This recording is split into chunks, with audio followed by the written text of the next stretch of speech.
तो आज का टॉपिक रहने वाला है आपका सॉफ्टवेयर। तो यहाँ पे सॉफ्टवेयर होता क्या है, तो जैसा कि आपको पता है जो कंप्यूटर होता है, तो इस कंप्यूटर में आपका हार्डवेयर होता है, हार्डवेयर और प्लस में क्या होता है आपका सॉफ्टवेयर। तो इनसे मिलकर बना होता है आपका पूरा का पूरा कंप्यूटर। अब ये जो हार्डवेयर है ये अपने आप काम नहीं करेंगे। जैसे आपका प्रिंटर हो गया एक हार्डवेयर है, आपका कीबोर्ड हो गया ये भी क्या एक हार्डवेयर है, माउस ये भी क्या है हार्डवेयर, आपका मॉनिटर ये भी क्या है हार्डवेयर, और जो सीपीयू है ये भी तो एक हार्डवेयर है। तो ये हार्डवेयर अपने आप काम नहीं करते हैं। अब इनको काम कराने के लिए किसकी जरूरत होती है, यहाँ पे सॉफ्टवेयर की। तो हर एक हार्डवेयर के लिए एक अलग सॉफ्टवेयर है यहाँ पे। अब वो सॉफ्टवेयर क्या करता है, उस हार्डवेयर को इंस्ट्रक्शन देता है, उस हार्डवेयर को कमांड देता है उस काम को करने के लिए, तब वो हार्डवेयर काम करेगा यहाँ पे। तो एक टाइप से ये हार्डवेयर किसके ऊपर डिपेंड है, फिर सारे के सारे सॉफ्टवेयर के ऊपर। और हर एक हार्डवेयर के लिए अलग अलग सॉफ्टवेयर यूज होते हैं कंप्यूटर में। तो अगर हम बात करें computer system consist of hardware and software. The computer hardware can not perform any task on its own, it's need to be instructed about the task to be perform. अब software होते क्या है फिर, the software is a set of program. तो एक type से collection of program है that instruct the computer about the task to be performed. तो अब किस हार्डवेयर को क्या काम करना है ये कौन इंस्ट्रक्शन देगा, यहाँ पे सॉफ्टवेयर। और सॉफ्टवेयर क्या होता है आपका collection of programs, collections of programs. ये बताएगा कंप्यूटर के हार्डवेयर को कि क्या काम और कब कैसे करना है। Software tells the computer how the task are to be performed and different sets of software can be loaded on the same hardware to perform different kinds of tasks। तो जैसा कि मैंने बताया अलग अलग हार्डवेयर के लिए अलग अलग सॉफ्टवेयर इंस्टॉल होते हैं आपके डिफरेंट डिफरेंट टास्क को परफॉर्म करने के लिए। अब यहाँ पे कुछ एग्जाम्पल भी है सॉफ्टवेयर के, सम एग्जाम्पल ऑफ सॉफ्टवेयर। तो अगर हम ऑपरेटिंग सिस्टम की बात करें तो ऑपरेटिंग सिस्टम क्या है, एक सॉफ्टवेयर है। अब इसमें कौन कौन सा आता है, विंडोज। अब इस विंडो के बिना क्या आप कंप्यूटर को चला सकते हो, नहीं चला सकते। ये आपकी लिनक्स होगी या आपका यूनिक्स। तो ये सारे क्या है आपके ऑपरेटिंग सिस्टम है, एक टाइप से ये सॉफ्टवेयर है। क्योंकि इस सॉफ्टवेयर के बिना आप कंप्यूटर को चला ही नहीं पाओगे, उस हार्डवेयर को एक्सेस ही नहीं कर पाओगे। ऐसे ही अगर मोबाइल फोन की बात करें तो मोबाइल फोन में हमारे पास में आता है एंड्रॉयड। क्या इस एंड्रॉयड के बिना आप मोबाइल चला सकते हो, नहीं चला सकते, क्योंकि ब्लैक स्क्रीन दिखाई देगी तुम्हें। इस ब्लैक स्क्रीन में क्या चलाओगे, फिर कैसे ऑपरेट करोगे, कैसे कॉल करोगे, ब्लैक स्क्रीन में कुछ नहीं दिखाई देने वाला। लेकिन जब ये ऑपरेटिंग सिस्टम होगा, इसमें एंड्रॉयड होगा, तो वहां पे आपको आइकन दिखाई देंगे, छोटे छोटे आइकन दिखाई देंगे, नाम लिखा हुआ होगा, आप उसको टच कर सकते हो, कॉल करने का ऑप्शन भी दिखाई देगा। तो इस तरह से पूरे हार्डवेयर को कौन कंट्रोल कर रहा है, यहाँ पे सॉफ्टवेयर। इसके अलावा और कौन कौन से सॉफ्टवेयर आपके, वर्ड प्रोसेसिंग वाले, जैसे आपका लिब्रा ऑफिस आ गया, MS वर्ड आ गया, MS Excel, MS PowerPoint, ये भी तो सॉफ्टवेयर है। आपके वीडियो प्लेयर में क्या है, VLC प्लेयर, भी गाने कैसे चलाओगे, कोई ना कोई सॉफ्टवेयर चाहिए उसके लिए, VLC प्लेयर। फोटो एडिटर के लिए आपका एडोब फोटोशॉप हो गया, GIMP हो गया, लिब्रा ऑफिस ड्रॉ हो गया। तो ये अलग अलग सॉफ्टवेयर बने हैं अलग अलग काम को करने के लिए और अलग अलग हार्डवेयर को ऑपरेट करने के लिए। तो जो कंप्यूटर होता है वो आपका हार्डवेयर प्लस सॉफ्टवेयर के कॉम्बिनेशन को बोला जाता है यहाँ पे। अब ये सॉफ्टवेयर फर्दर कितनी कैटेगरी में डिवाइडेड होते हैं, फिर पहला आपका सिस्टम सॉफ्टवेयर और दूसरा आपका एप्लीकेशन सॉफ्टवेयर। तो अब हम इनके बारे में डिस्कस करेंगे कि सिस्टम सॉफ्टवेयर क्या है और एप्लीकेशन सॉफ्टवेयर क्या है। तो सबसे पहला आता है आपका सिस्टम सॉफ्टवेयर। तो नाम से ही समझ आ रहा है जो सिस्टम के लिए सॉफ्टवेयर बनाए गए हैं, तो सिस्टम को ऑपरेट करने के लिए सॉफ्टवेयर बनाए गए हैं, उनको बोला गया यहाँ पे सिस्टम सॉफ्टवेयर। तो this type of software is responsible for managing and controlling the computers hardware and providing a platform for running other software application. तो मेनली जो आपका सिस्टम होता है, जो मेनली आपका कंप्यूटर होता है, तो उसको मैनेज करने के लिए, उसको कंट्रोल करने के लिए, उसके हार्डवेयर को कंट्रोल करने के लिए जो सॉफ्टवेयर बनाए जाते हैं उसको बोला जाता है सिस्टम सॉफ्टवेयर। और एक टाइप से सिस्टम सॉफ्टवेयर क्या करता है, एक प्लेटफॉर्म प्रोवाइड करता है अदर सॉफ्टवेयर एप्लीकेशन के लिए। तो अगर हम बात करें एमएस वर्ड की, तो एमएस वर्ड या एमएस ऑफिस का ही पार्ट है ये। तो आपको एमएस ऑफिस इंस्टॉल करना पड़ेगा अपने कंप्यूटर में, बट एमएस ऑफिस को इंस्टॉल करने से पहले आपको सिस्टम सॉफ्टवेयर इंस्टॉल करना पड़ेगा अपने कंप्यूटर में, क्योंकि सिस्टम सॉफ्टवेयर के बाद ही आप अदर सॉफ्टवेयर एप्लीकेशन रन कर सकते हो उस प्लेटफॉर्म पे। तो एक टाइप से सिस्टम सॉफ्टवेयर क्या कर रहा है, एक प्लेटफॉर्म प्रोवाइड कर रहा है फॉर अदर सॉफ्टवेयर एप्लीकेशन, और साथ में पूरे कंप्यूटर को कौन मैनेज कर रहा है, यहाँ पे सिस्टम सॉफ्टवेयर कर रहा है। तो यहाँ पे सिस्टम सॉफ्टवेयर की बात करें, इसके एग्जाम्पल की बात करें, एग्जाम्पल ऑफ सिस्टम सॉफ्टवेयर, तो आपका ऑपरेटिंग सिस्टम आता है इसमें, एक तो ऑपरेटिंग सिस्टम। तो यहाँ पे जो विंडोज की हम बात कर रहे थे, तो विंडोज किस में आती है आपकी, सिस्टम सॉफ्टवेयर में। या आपका एंड्रॉयड, तो एंड्रॉयड भी किस में आता है फिर आपका, सिस्टम सॉफ्टवेयर में। क्या आप विंडो के बिना एमएस ऑफिस इंस्टॉल कर सकते हो, नहीं कर सकते। तो सबसे पहला काम ही विंडोज होगा आपको, तो सबसे पहले विंडो इंस्टॉल करनी होगी, उसके बाद ही कुछ अदर सॉफ्टवेयर एप्लीकेशन आप इंस्टॉल कर सकते हो। तो अब पूरे कंप्यूटर को ऑपरेट कौन कर रहा है, यहाँ पे ये विंडो ही तो कर रही है। पूरे मोबाइल फोन को ऑपरेट कौन कर रहा है, एंड्रॉयड कर रहा है। इसके अलावा और कौन कौन से सिस्टम सॉफ्टवेयर हो सकते हैं, सिस्टम यूटिलिटीज, जैसे आपका एंटीवायरस हो गया ये, तो इसके बारे में भी अभी हम फर्दर डिटेल में डिस्कस करेंगे कि सिस्टम यूटिलिटीज क्या होती है। और फर्दर आपके डिवाइस ड्राइवर, तो ये भी सिस्टम सॉफ्टवेयर में आते हैं। अब सिस्टम ड्राइवर क्या होते हैं या डिवाइस ड्राइवर क्या होते हैं, तो जैसे आप प्रिंटर लेके आए, परचेज करके लाए मार्केट से, अब ये प्रिंटर आपने सीपीयू में कनेक्ट कर दिया। अब सीपीयू में कनेक्ट करते ही तो रन होगा नहीं, तो यहाँ पे कनेक्ट करने के बाद यहाँ पे एक सॉफ्टवेयर चाहिए आपको। अब वो सॉफ्टवेयर आपको इंस्टॉल करना होगा कंप्यूटर में। तो एक टाइप से ये जो सॉफ्टवेयर इंस्टॉल कर रहे हो, इसी को बोला गया डिवाइस ड्राइवर। तो हर एक हार्डवेयर जो कनेक्ट होता है आपका सीपीयू से, अब इसको रन करने के लिए यहाँ पे ड्राइवर भी चाहिए आपको, कोई ना कोई ड्राइवर जरूर यूज होगा वहां पे।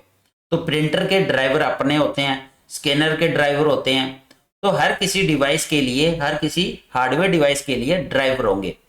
अगर वो ड्राइवर इंस्टॉल है तभी आप उस प्रिंटर को रन कर पाओगे सीपीयू पे।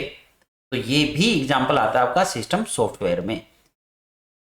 अब system software is further divided into the following category. First आपका ऑपरेटिंग सिस्टम, सेकंड आपका लैंग्वेज ट्रांसलेटर्स, थर्ड आपका सिस्टम यूटिलिटीज, और फोर्थ आपका डिवाइस ड्राइवर्स। तो फर्स्ट आपका ऑपरेटिंग सिस्टम, तो ऑपरेटिंग सिस्टम आपका सिस्टम सॉफ्टवेयर में कंसिडर होता है। अब ये ऑपरेटिंग सिस्टम होता क्या है, तो an operating system is a program which act as an interface between a user and the hardware. तो एक टाइप से ये इंटरफेस का काम करता है यूजर और हार्डवेयर के बीच में। हार्डवेयर का मतलब आपका जो कंप्यूटर है, यूजर मतलब जो उस कंप्यूटर को ऑपरेट कर रहा है। जैसे मैं यहाँ पे कंप्यूटर को ऑपरेट कर रहा हूँ तो मैं यूजर हूँ, और जो हार्डवेयर है, तो हम दोनों के बीच में एक यहाँ पे इंटरफेस का जो काम कर रहा है, एक टाइप से एक फ्लाईओवर का जो काम कर रहा है, वो कौन करता है, यहाँ पे operating system. The primary goal of operating system is to make the computer system convenient to use, and secondary goal is to use computer hardware is an efficient manner. तो एक टाइप से जो प्राइमरी गोल होता है operating system का, क्या होता है, कंप्यूटर सिस्टम को कन्वीनियंट बनाना यूज करने के लिए, ताकि आप उसको इजीली यूज कर पाओ। क्योंकि आप देखते हो जब विंडो ओपन करते हो वहां पे आपका सारे आइकन दिखाई देते हैं, आपको सारे के सारे आइकन्स बने होते हैं। अब आइकन्स के थ्रू आप इजीली वहां पे कंप्यूटर को ऑपरेट कर सकते हो, क्योंकि हर आइकन के नीचे नाम भी लिखा होता है, और वहां पे बैक करने के लिए, फॉरवर्ड करने के लिए, डिलीट करने के लिए हर चीज आपके सामने होती है। तो इजीली आप माउस से ऑपरेट कर सकते हो कंप्यूटर को। बट ये ऑपरेट कैसे कर पा रहे हो, because of this operating system. क्योंकि ऑपरेटिंग सिस्टम क्या प्रोवाइड कर रहा है, एक टाइप से इंटरफेस दे रहा है आपको। अब उस इंटरफेस के थ्रू ही आप एक्सेस कर पा रहे हो कंप्यूटर को। तो यहाँ पे इंटरफेस का काम करता है बिटवीन यूजर और हार्डवेयर, कौन करता है, फिर ऑपरेटिंग सिस्टम।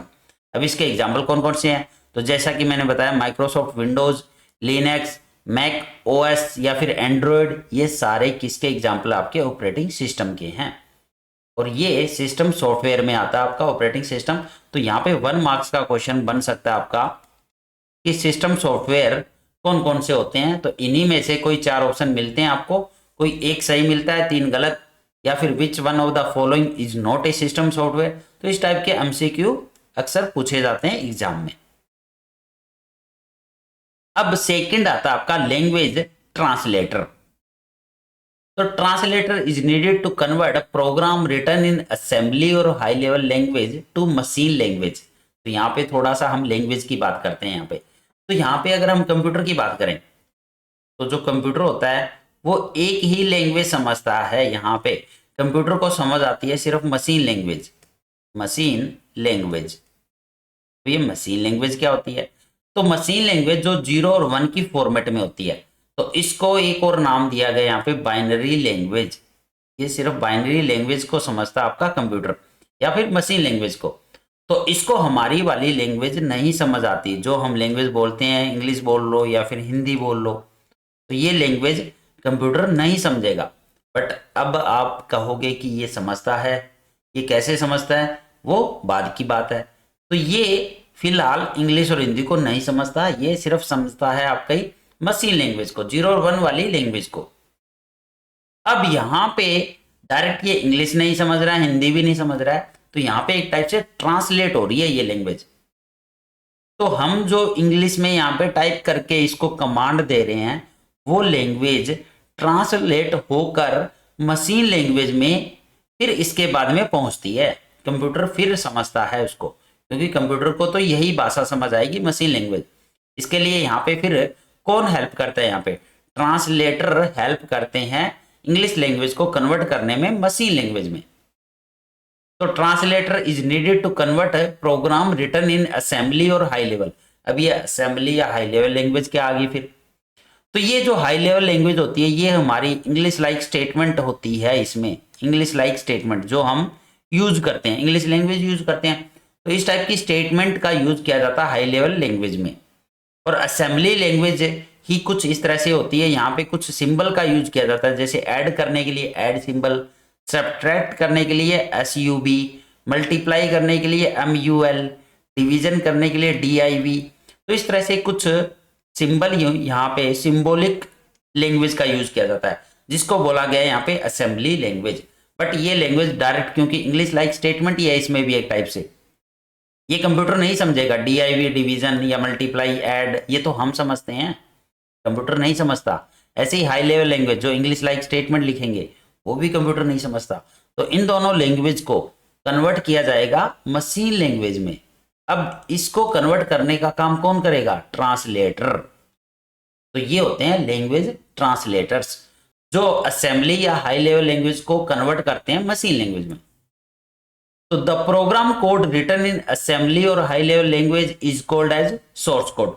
तो जो भी प्रोग्राम आप लिखोगे, या तो असेंबली लैंग्वेज में लिखोगे या फिर हाई लेवल लैंग्वेज में, क्योंकि हमें हाई लेवल लैंग्वेज समझ आती है, हमें ये मशीन लैंग्वेज समझ नहीं आती। भाई तुम्हें कोई कोड लिखने को बोला जाए, अगर 1010 इस तरह से कुछ लिखोगे, तो ये तो कुछ भी पल्ले ही नहीं पड़ेगा, क्योंकि ये लैंग्वेज है कंप्यूटर की, ये हमारी लैंग्वेज नहीं है।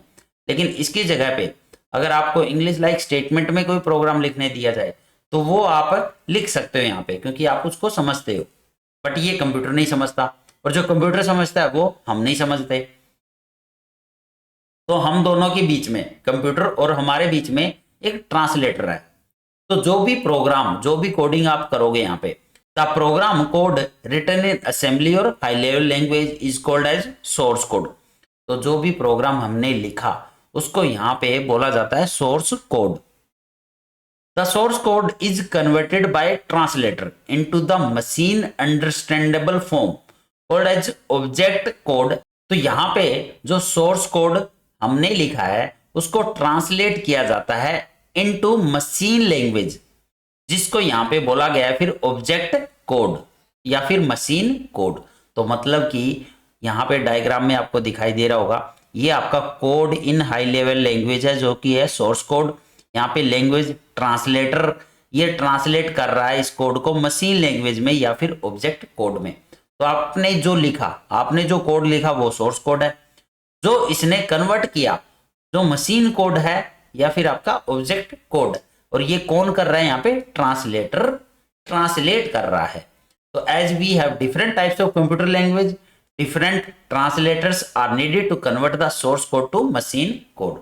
तो हमारे कंप्यूटर में बहुत सारी कंप्यूटर लैंग्वेज यूज होती है, सी प्लस प्लस, जावा, पाइथन, पीएचपी, बहुत सारी लैंग्वेज है। तो हर एक लैंग्वेज के लिए मोस्टली हमारे पास में एक ट्रांसलेटर भी होता है वहां पे, जो कि कन्वर्ट करता है हमारी लैंग्वेज को, जो कि है सोर्स कोड को, मशीन कोड में।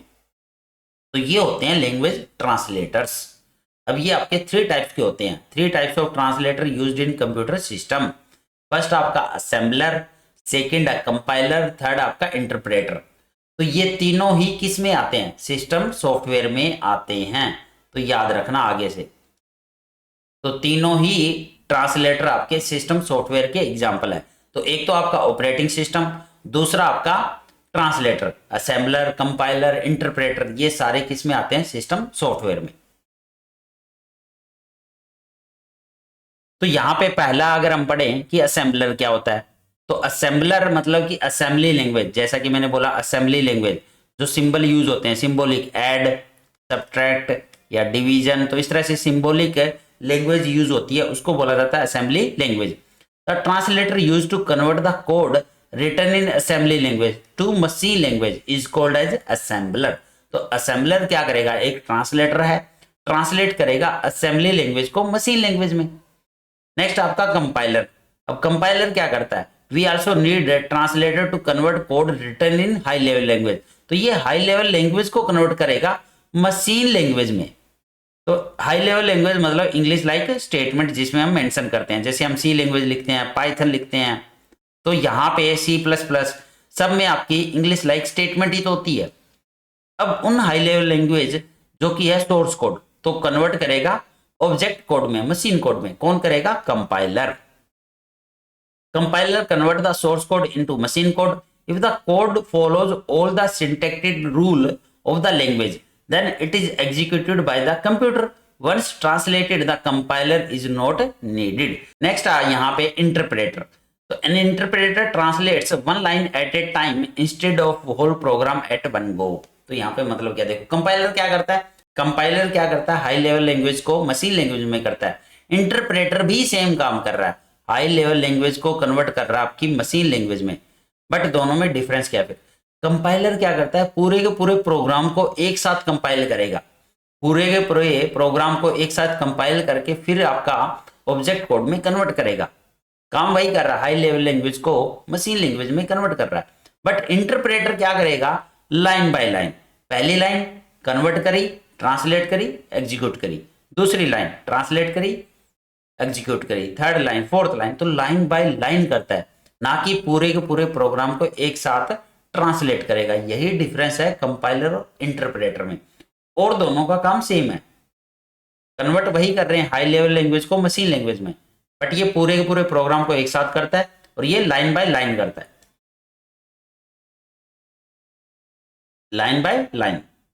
तो interpreter takes one line, converts it into executable code if the line is correct, then it repeats these steps for all lines in the source code। तो ये होता है आपका इंटरप्रेटर। तो यहाँ पे असेंबलर, कंपाइलर और इंटरप्रेटर, ये तीनों ही सिस्टम सॉफ्टवेयर में आते हैं आपके। नेक्स्ट आपका सिस्टम यूटिलिटीज। तो ये भी सिस्टम सॉफ्टवेयर के ही एग्जाम्पल है। तो system utility software is required for the maintenance of the computer. अब कंप्यूटर को मेंटेन करने का काम कौन करता है? यहाँ पे सिस्टम यूटिलिटीज। तो utilities are those application program that assist the computer by performing housekeeping functions like backing up the data, scanning, cleaning viruses. तो ये काम होता है सिस्टम यूटिलिटीज का, मतलब कि मेनली काम जो मेंटेनेंस का है वो कौन करेगा? सिस्टम यूटिलिटीज करेगी यहाँ पे। अब यहाँ पे कुछ एग्जाम्पल आपके सिस्टम यूटिलिटीज के। एंटीवायरस, तो antivirus utility to scan computer for viruses. तो जो एंटीवायरस आते हैं वो सिस्टम यूटिलिटीज में आते हैं। नेक्स्ट आपका डाटा कंप्रेशन। तो data compression utility to compress the file. तो फाइल्स को हम जब फाइल्स के साइज को रिड्यूस करते हैं तो वहां पे डाटा कंप्रेशन यूटिलिटीज यूज होती है। क्रिप्टोग्राफी यूटिलिटी टू इनक्रिप्ट और डिक्रिप्ट फाइल। अगर डाटा को इनक्रिप्ट करना हो, डिक्रिप्ट करना हो, फाइल्स को इनक्रिप्ट करना हो, तो यहाँ पे ये क्रिप्टोग्राफिक यूटिलिटी यूज होती है। डिस्क कंप्रेशन, तो disk compression utility to compress the content of a disk for increasing the capacity of a disk. Disk partitioning, तो यहाँ पे अगर आपको हार्ड डिस्क को पार्टीशन करना हो, हार्ड डिस्क का पार्टीशन करना हो, तो उसके लिए डिस्क पार्टीशन यूटिलिटी यूज होती है। डिस्क क्लीनर्स, बैकअप यूटिलिटीज, तो ये सारे एग्जाम्पल है आपके सिस्टम यूटिलिटीज के। तो जो एंटीवायरस है, डाटा कंप्रेशन है, क्रिप्टोग्राफी है, तो ये सब किस में आती हैं? सिस्टम यूटिलिटीज में। लेकिन ये सब किसके पार्ट है? फिर सिस्टम सॉफ्टवेयर के ही पार्ट है। लास्ट आपका डिवाइस ड्राइवर्स, तो डिवाइस ड्राइवर भी किस में आते हैं? सिस्टम सॉफ्टवेयर में। तो device driver are the programs that store instruction to drive और यूज डिफरेंट हार्डवेयर डिवाइसेस। तो जैसा कि मैंने बताया, अगर आपको प्रिंटर चलाना हो तो प्रिंटर को सीपीयू से कनेक्ट करना होगा, तो सिर्फ वायर से कनेक्ट करने से प्रिंट आप नहीं निकाल सकते। उसके लिए आपको यहाँ पे कोई ना कोई ड्राइवर भी इंस्टॉल करना होगा, कोई ना कोई सिस्टम सॉफ्टवेयर इंस्टॉल करना होगा। तो उस प्रिंटर का पर्टिकुलर कोई ड्राइवर इंस्टॉल करना होगा, तभी वो चलेगा। तो यही कहलाते हैं आपके डिवाइस ड्राइवर्स। तो each device on your system has its own specific driver. तो हर एक डिवाइस के लिए अलग अलग ड्राइवर यूज होते हैं, जरूरी नहीं है सब डिवाइस में सेम ड्राइवर यूज हो। अब योर ऑडियो डिवाइस या scanner, camera, modem are the some of hardware component that require driver. तो जितनी भी डिवाइसेज है, चाहे वो ऑडियो डिवाइस हो आपकी, चाहे वो स्कैनर हो, चाहे वो कैमरा हो, तो अगर आप कंप्यूटर से कनेक्ट कर रहे हो इन सबको, तो भाई ड्राइवर तो चाहिए ही चाहिए। वहां पे कोई ना कोई ड्राइवर जरूर इंस्टॉल करना होगा, और वो ड्राइवर आप गूगल से भी सर्च कर सकते हो। तो उस डिवाइस का नाम लिखो और उसके आगे लिखो ड्राइवर, तो आपको ड्राइवर भी अवेलेबल होगा गूगल पे। तो ये होते हैं डिवाइस ड्राइवर्स, जो कि सिस्टम सॉफ्टवेयर में ही आते हैं।